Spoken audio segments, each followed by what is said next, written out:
Okay, hello everyone. My name is Dr. Eazee Tee, music executive, Eazee Concepts Global, Eazee Global Ministry. We're here at the court. There has been a purported and orchestrated evil agenda to sell the wrong impression to the public that we're running, and we keep wondering why we should be running. This is our country. No notice was given to me. We didn't know anything about the notice. And I've been appearing. I was at the EFCC on the 10th of December precisely, and I waited for about 4 hours, and nobody attended to me.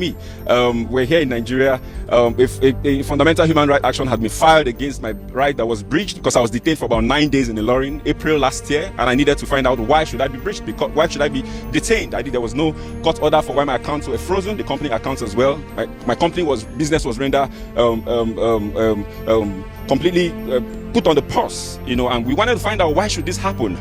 This transaction is all predicated on the premise of a contract. There's a contractual relationship, for goodness sake, and this contractual relationship, prepared by a certified lawyer, Udo Udoma, who is our copyright lawyer. There was a breach on this contract where the said artist, who is supposed to be a gospel artist, who is supposed to have integrity, who is supposed to sing Jesus and mean Jesus, who is supposed to keep to her words and terms of agreement, breached the contract, boycotted monies for events into her personal accounts, where it was using the same contents that belongs to us, earns those monies personally without any form of remittance. We were remitting royalty until we sent a mail officially and said we will no longer send a mail to you any more royalties until there's a proper mutual financial reconciliation. We need to have a meeting, and this will be done on the premise of an unbiased audit without any form of religious influence of one of your fathers or your mothers who have your interest and want to twist us to do what is not wrong. It's about justice. Now when we say these things, is it about money? No, this is not just about money. This is about truth. This is about sincerity. This is about integrity. This is about saying yes and you keep to yes. This is a 50-50 transaction where we have not even recouped capital. By that I mean we're sharing 50-50 on gross, not on net,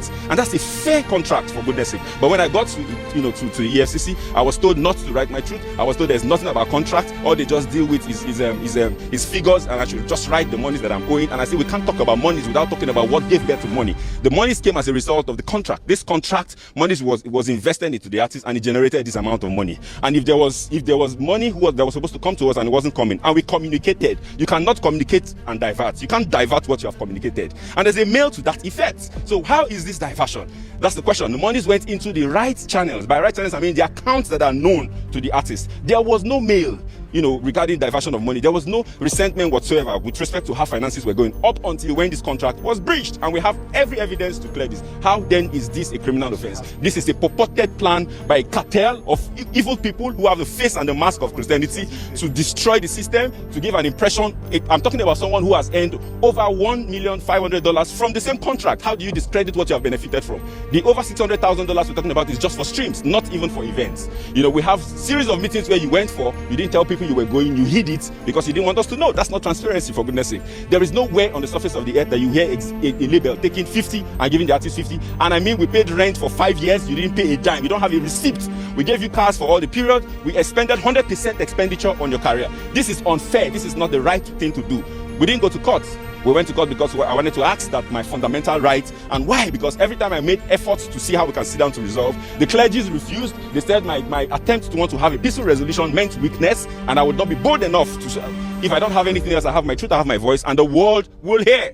This is us at the court here at Federal High Court. I was told that I ran away and I'm here. This is Dr. Eazee Tee. We had also said the right thing to do is to go through an arbitration. When the audits collapsed because of the bias by the people who are supposed to handle it right, we now said, okay, let's explore what the contract provides, which is arbitration through the multi-law court, where this platform brings an independent auditor, either from ICANN, that is neutral and not affiliated to any of the parties, to look into the books. I will publish all our books to the world to see, and let her publish hers as well. Let there be transparency to the world, since we cannot settle it privately.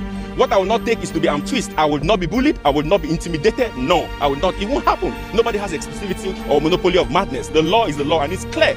Regarding catalog, I've been threatened that if they will put charges on me They will put charges on me using the clicks and the connections that they have, and I won't have an option, you know, and I won't have an option but to relinquish the catalog. I must go to jail, but all sorts of all manner of threats. And this is coming from Christians, people who call the name of the Lord. We are here at the court, and we have filed for a motion for the warrant of arrest to be set aside until it is clearly established if this is a civil transaction or not. And as God will have it, the judge and the court has granted that motion be set aside. I want to thank you for following this. Please pay attention to the truth. Don't be a fanatic. Don't say, oh, I love this person, I hate. No, pay attention closely to the sequence of what this has happened. There are picture evidences, there are video evidences, there are contractual witnesses to this, and these people are alive. Let questions be asked.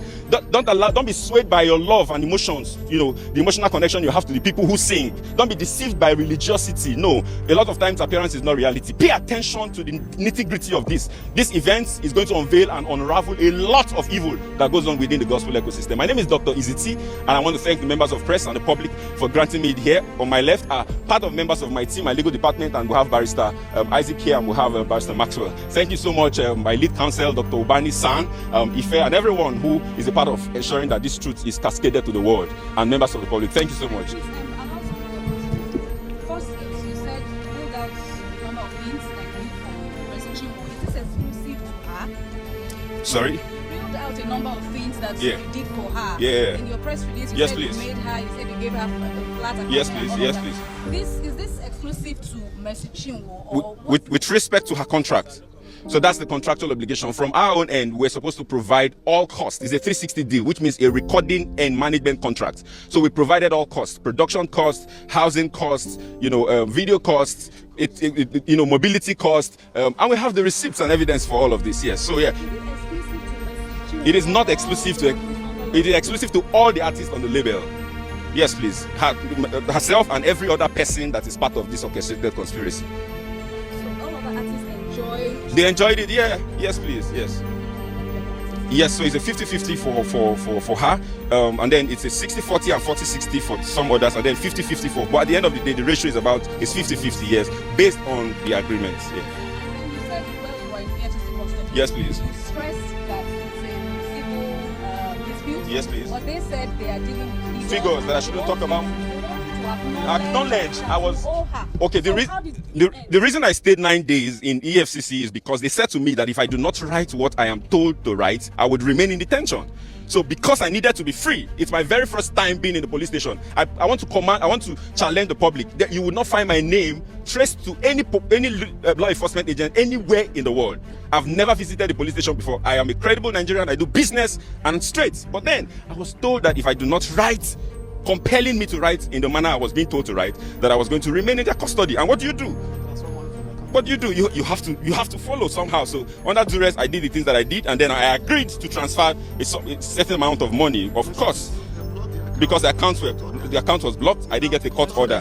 Okay, $274,000 was made to be transferred to her. And then I said to them, why are you making me to transfer money to her when she is not remitting or giving back what she owes? She owes the company a third album and a couple of singles. She has money she's boycotted into her personal accounts that we're not aware of. She didn't give account of. She has events she had attended. We need this transparency has to be both ways. So it's already one-sided.